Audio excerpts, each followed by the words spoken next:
Je veux que tu saches que quoi que tu fasses, tu vas être critiqué. Tu vas être jugé et critiqué. Moi, c'est ce que j'ai constaté. Quand j'ai fait de l'alimentation, quand je fais du non-verbal, quand je fais une analyse de politique, peu importe, t'as toujours des rageux, des râleurs, des donneurs de leçons, des frustrés, peu importe comment on les appelle, mais t'as toujours des gens qui vont te critiquer.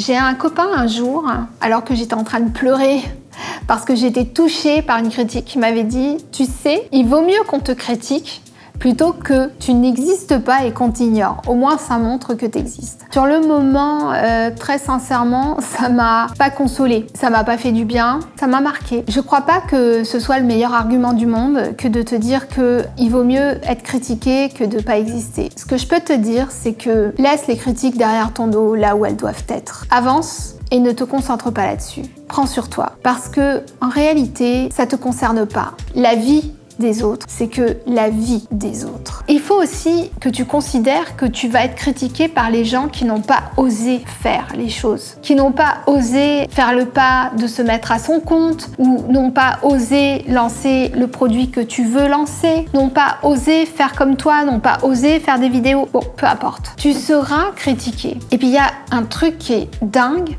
c'est que la critique, elle est facile, alors que le compliment, il est plus discret. Tu vas avoir plus de critiques que de compliments. Et sache que si tu as plein de compliments et une seule critique, tu vas probablement être touché par cette critique et oublier tous les compliments. Tu dois prendre conscience de ça pour prendre sur toi, pour prendre du recul et pour être moins touché par les critiques. Parce que les critiques ne te concernent pas. Elles concernent la personne, le caractère et la frustration de la personne qui l'émet et qui prend le temps de te l'écrire, parce que la plupart du temps, elle ne le dit pas, elle te l'écrit, et qui a besoin de régler quelque chose en te critiquant. Donc, prends soin de toi et prends soin de prendre du recul vis-à-vis de la critique, parce que quoi qu'il arrive, c'est ce qui va arriver.